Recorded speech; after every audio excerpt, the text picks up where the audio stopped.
Hello and welcome to Food for You and the Planet, a fresh new podcast that explores healthy and environmentally sustainable food solutions.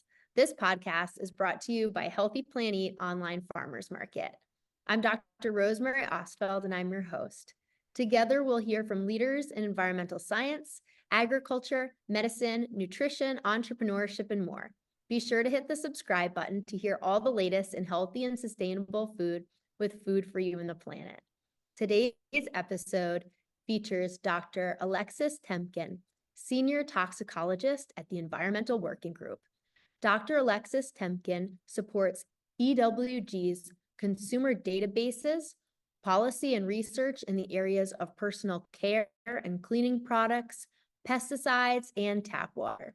She began her research career at Columbia University Medical Center, working as a lab technician, studying the molecular mechanisms responsible for environmental influence on gene regulation.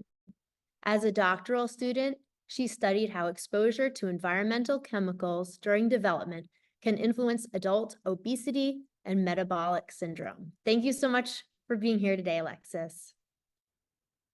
Thanks so much for having me. Awesome. So what is the Environmental Working Group and what type of work does it do?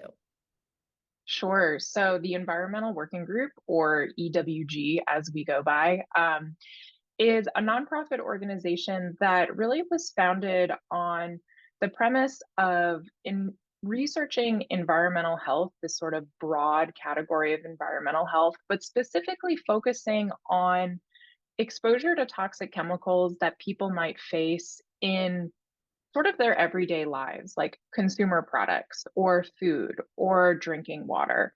And the organization is based around research and education.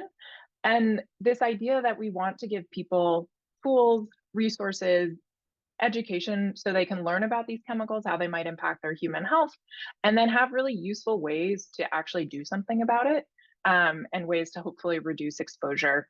And then there's a whole policy component where we try to also, hold sort of government and a lot of the companies that either manufacture chemicals or consumer products accountable for the things that they're putting out in the world. Can you tell me a little bit about your background and what led you to your career at the Environmental Working Group? Yeah, sure. So as you mentioned in my bio, my sort of like research career didn't always start with like, I knew this is what I wanted to do, but I originally wanted to work in sort of medicine and marine biology. And typically you wouldn't think those things go together, but in an experience I had in a class, I learned about this idea of marine biomedicine and just sort of the link between medicine and health and the environment a little bit better.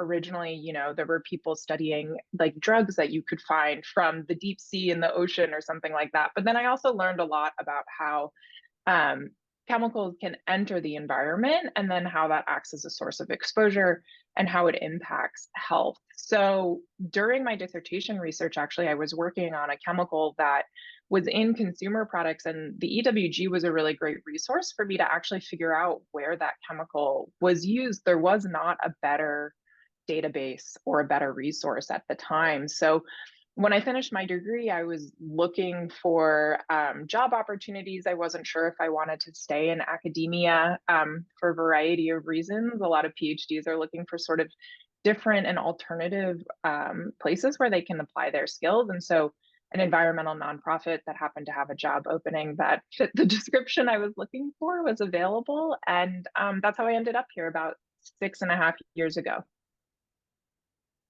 That's awesome.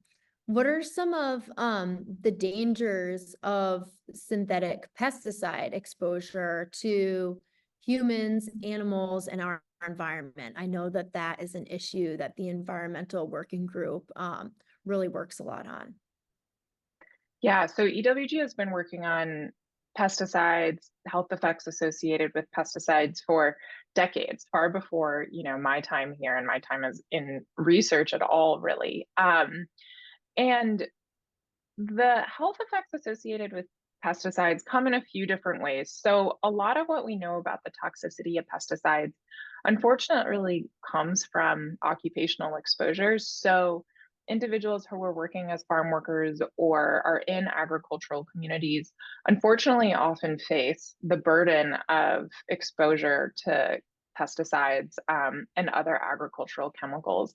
And from that research, we know that different pesticides have been linked to some really serious health effects, such as, increased risks of certain cancer, reproductive and developmental outcomes, like impacts on birth weight or preterm birth. We've also seen increased association with risks of neurological diseases like Parkinson's disease in some cases, or in the case of children's health, there's association with exposure to pesticides and impaired neurological development, so impacting cognitive function later on in life. So there's really this multitude of health effects that kind of depends on the pesticide, depends on the timing of exposure. But one thing we've worked on a lot recently is looking at exposure to the general population. So that's the main way most people are exposed is through the diet. And what's interesting about dietary exposure also is that rarely are you exposed to one pesticide at a time. There's, I'm sure, as we'll get into with our Shopper's Guide to Pesticide Produce report, there's hundreds of different pesticides detected across produce. So a lot of research is also just sort of uncovering potentially what those effects of those combined exposures are. So when we're thinking about dietary exposure, we've seen impacts on cardiovascular health, increased cancer risk as well, impacts on fertility and reproduction. So a few health effects keep coming up, but it's really also a developing field. So yeah, I'd love to learn more about the Shopper's Guide to Pesticides and Produce. Can you tell me a little bit about that report that you create? Yeah, so this is a report that EWG has been releasing, I think, since 2003. It's like 25 years or something. Or 20 years. It's been a pretty long time. And this is basically a guide that is designed to help consumers navigate produce aisles in a way for them to reduce their exposure to pesticides. So basically, the report is about 46 different fruits and vegetables, and we rank them from highest to lowest in terms of pesticide contamination. And so that's where we come up with these lists called the Dirty Dozen and the Clean 15. And the way the guide we recommend using it is that if the Dirty Dozen items are fruits and vegetables that you eat a lot, that you love, these are things we recommend buying organic because they have the highest residues, and switching to organic varieties will often reduce chemical exposure, pesticide exposure. And then the Clean 15 are the lowest. So those are options that even conventionally grown don't have a lot of pesticide residues on them. So it's supposed to be this balance of getting a lot of fruits and vegetables in your diet while not compromising on pesticide exposure. And the way we come up with the list, a lot of people actually sometimes think that we're the ones doing the testing, which is not true. We are actually using government databases and government sources. So the USDA, or Department of Agriculture, every year runs this program called the Pesticide Data Program. And in that program, they are collecting hundreds, thousands of samples of fruits and vegetables, not every fruit and vegetable every year, but they do it sort of in batches. And then they're testing them for, again, hundreds of pesticides. They test for over 500 or over 600 pesticides.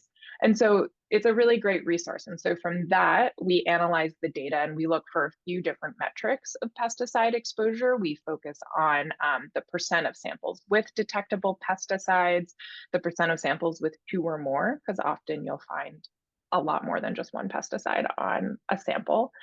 The average number of pesticides, the average amount, the maximum number, the total number of pesticides on the crop. Our methodology goes into a lot of detail on our website, but we take these 6 metrics and that's how we get to our ultimate rankings. And then we also use some data from the FDA. Wow, yeah, it sounds like you're pooling data from a lot of reliable resources. Can you tell me a little bit more about some of the fruits and vegetables that people might find in the Dirty Dozen and what makes them likely to have higher levels of pesticides? Yeah, so the Dirty Dozen, you really find a lot of fruits on there, and fruits kind of without peels. So the list, as you run down it, I'll go through it, is strawberries have been at the top of the list for a few years. followed by a grouping of greens, so like spinach and then kale, collard, and mustard greens. And then grapes, peaches, pears, nectarines, apples, and then bell and hot peppers, cherries, blueberries, and green beans. And blueberries and green beans were something we highlighted last year because they actually were very recent. They were sort of in part of the newest crop of data from the USDA. And that sampling and that testing, basically after our analysis, they were sort of added to the Dirty Dozen for the first time in many years. So blueberries and green beans were something that were new. And so the reason why they might be on that list, it's kind of a hard question, so we really can only rely on what the data tell us, and the data just are what residues are present on these fruits and vegetables. And then I think there's a variety of reasons why these crops in particular need them. So like if strawberries grow very close to the ground, if they don't have a really like thick outer skin, like so avocados, for instance, are on our clean 15 list, they're likely to just need, I think, more pesticides just because of the environment and the agricultural practices of how they are grown. And I will add something that's really interesting about the data that we use, because the question we get all the time is, well, can't you just wash off pesticides? But the USDA actually prepares the fruits and vegetables in the way that a typical consumer would. So they're running them under water, they're peeling them if they're supposed to be peeled or typically peeled. And then this is the residue that's left over. So it's always an interesting sort of like tidbit to add, because people often don't know or aren't sure that the data actually is coming from produce that's washed or peeled. Yeah, I never knew that. I never knew that they actually went through the steps to try to prepare it in the way that somebody would. So I don't know, that's interesting to know. Yeah. What are some of the fungicides that are commonly found on the Dirty Dozen? And maybe for someone who doesn't know what a fungicide is, could you tell us a little bit about what they are and maybe some of the types that might be on some of these produce? Yeah. So typically, when you think about like categories of pesticides, they're all called pesticides because they're targeting or tackling some pest, but you typically have like herbicides, which are going to kill other plants or weeds. And then you have insecticides that are targeting bugs. And then you have fungicides are the other sort of common if you think of those three. And those are going to tackle sort of like fungus, like mold and mildew. We've all seen growth of fungus on like something that's been left in our fridge for too long. So that's kind of where and how these fungicides are used to treat, just growth that you don't want on your fruits and vegetables. And so what's interesting about them is oftentimes they're applied post-harvest. So that's meaning like the fruit or vegetable has already been collected, and then you're applying the pesticide or the fungicide so that it kind of like can help increase either the storage time between transfer to the store or once it sits on a store shelf, prevents it from sort of rotting or getting that growth. There are other fungicides that are used for different reasons, but some of them are used for this, and that's why we see them in pretty high concentrations sometimes. So I think actually even a couple samples of the fruits and vegetables this year exceeded, like the fungicide levels exceeded those legal limits or the levels that are set by EPA. So sometimes you see them in these very high concentrations. And that was one of the reasons we focused on them this year. We took a look at all the pesticides on the Dirty Dozen, and we were trying to figure out, like, okay, what are the most common? What are in some of the highest concentrations? And 4 out of the 5 most frequently detected were fungicides. And then we said, okay, well, should we be concerned about these pesticides?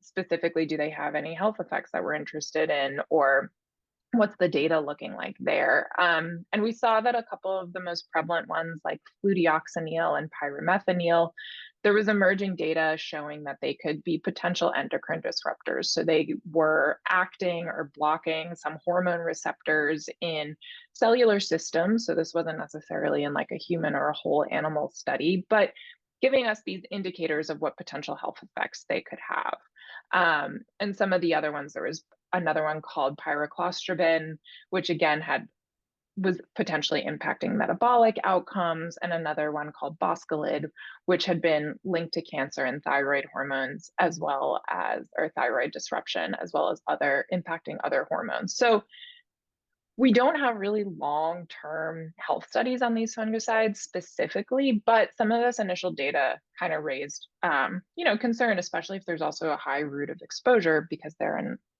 really commonly consumed foods and potentially at high concentrations. Yeah, absolutely. I think that people, maybe they expect that things are going to be sprayed when something is out in the field. But I think, maybe it is a little bit unexpected that there are some things that are being applied, either right before harvest or after harvest. So that's pretty interesting that you explore those a little bit more. Yeah. I read that you also were looking at pesticides in baby food. Can you tell me a little bit more about some of that research and the key findings? Yeah, and so I will also give you kind of like a little bit of EWG history here too in terms of baby food because EWG did some baby food testing, I think like back in the early 2000s, around 2003 or 2004. And it was one of these tests and reports that really highlighted the just inadequacy, I think, of pesticide regulation in the US, especially at that time, and the prevalence of pesticides, a lot that have been associated with neurological harm. So a lot of they're called organophosphate pesticides. Some examples are like acephate or phosmet or chlorpyrifos is the one that a lot of people know about. So in that early testing, these types of neurological impacting pesticides were really prevalent in baby food. And it was pretty concerning. And then, and we did like a lot of work, a lot of advocacy trying to get these pesticides more regulated. And so we did more testing, I think, a couple years ago, just on a smaller sample, and actually saw that those levels were decreasing. And you actually didn't see a lot of those really harmful pesticides anymore.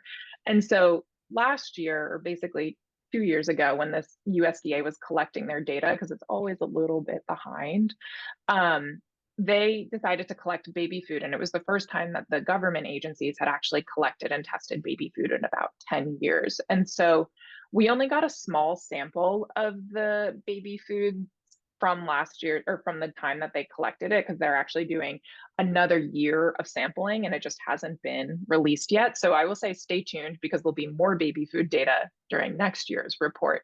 But that initial report did show that kind of similarly, we saw really none of those concerning pesticides that there were before. So we did see a big shift in terms of baby food was looking better than it had been in the past.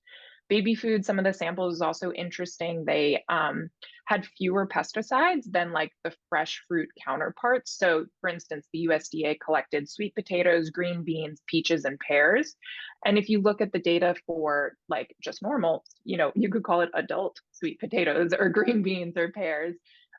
Those samples actually had higher concentrations and more pesticides, like relatively speaking. So it was kind of interesting. It's led us to think maybe growers or baby food companies are actually taking more stringent action to ensure that baby food has lower levels. That being said, about half of the baby food samples still had detectable residue of pesticides.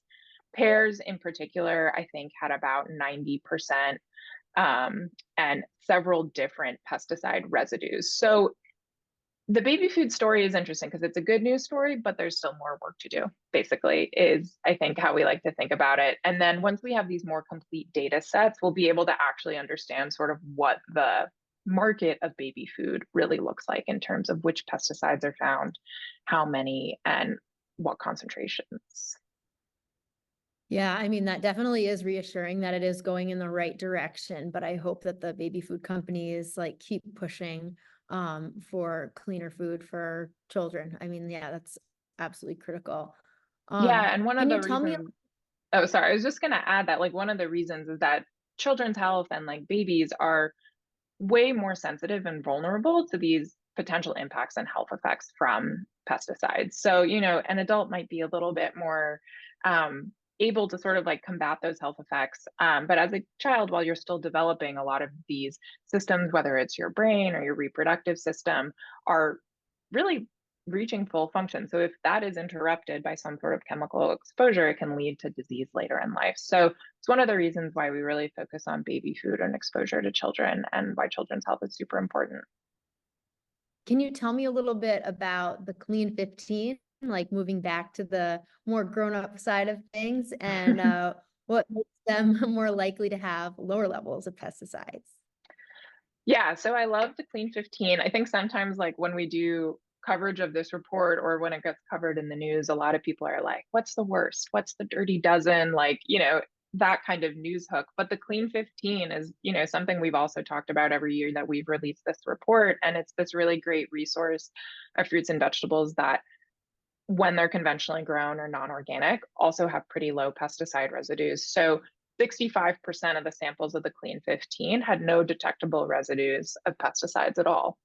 And some of the fruits and vegetables you would find on that list are avocados, sweet corn, pineapple, onions, papaya, sweet peas, asparagus, honeydew melon, kiwi, cabbage, watermelon, mushrooms, mangoes, sweet potatoes, and carrots. So it's a really nice, I don't know, these are some of my favorite fruits and vegetables, if I'm being totally honest. Um, so they, yeah, are just a great resource where conventionally grown are going to have low pesticide residues. Um, compared to that dirty dozen where you're seeing, like 90% have two or more or something like that. Here it's the opposite. 65% don't have pesticides. And I think, you'll see some of them have thicker peels. Maybe they grow on trees as opposed to like close to the ground. So there's just, again, these sort of different agricultural practices that contribute to them being lower in pesticide residue, and probably just less need for certain pesticides during the growing season. I love that you guys create the Clean 15 because, not everybody may be able to buy organic everything all the time, like the price can be higher. So I think that this is Yeah, just such a guide for people so that they know, okay, well, maybe I can't afford to buy all organic, but I know the Clean 15 are less likely to have high levels of pesticides, and then maybe to focus on buying the dirty dozen organically. So yeah, I love that you guys look at both ends of the spectrum. I think that's so important. yeah, exactly. And it's, again, like, there so people can eat lots of fruits and vegetables. That's always been sort of this like point and message. We're not saying avoid the dirty dozen by any means. It's just like a tool for how you might want to shop. And then, so there are some types of produce that are tested, but they don't appear on the Dirty Dozen or in the Clean 15 lists. So are there any things that people should know about these types of produce, or yeah, how do they kind of fit into the rest of the mix? Yeah, that's a really great question. So there are 46 different fruits and vegetables in the whole Shopper's Guide to Pesticides in Produce. That's sort of like what this whole report is. And then you're right, we typically separate it out by the Dirty Dozen and the Clean 15, but there are 46 different fruits and vegetables there. And so on our website, you can see the rankings of the full list. So you could see, what's kind of close to the dirty dozen, like if you want to call it like a baker's dozen or something, right? There's sort of like celery and tomatoes and things like that are kind of up there. And then other items that are on the closer to the Clean 15, right, might have less residue. Our general recommendation with these is kind of like what you brought up. We know you can't buy organic all the time. Organic is a good option for produce in general to reduce your pesticide exposure, but it is unreasonable to buy organic all the time. So these are sort of crops where, I don't know, it probably can kind of go either way. We have highlighted some specific pesticides on certain crops, for instance, like citrus. They don't have a ton of pesticides on them, but they do have two other concerning fungicides found on them a lot. They're called imazalil and thiabendazole. And we did a report on this because even after those are peeled, you still have residues in the citrus. So citrus is kind of another one that we've called out where we would recommend organic options. Just because of that high high fungicide concentration. And again, these ones have interestingly been linked to increased cancer risk and different endocrine disrupting effects. So it's sort of, what's best for you and as a consumer, like where you're shopping, how you're shopping, but they are ranked so people can look and see if something's like close to the dirty dozen or close to the clean 15. That's great. I love that you guys have the full list available, and then people can explore that on their own and, make the decisions that are right for them.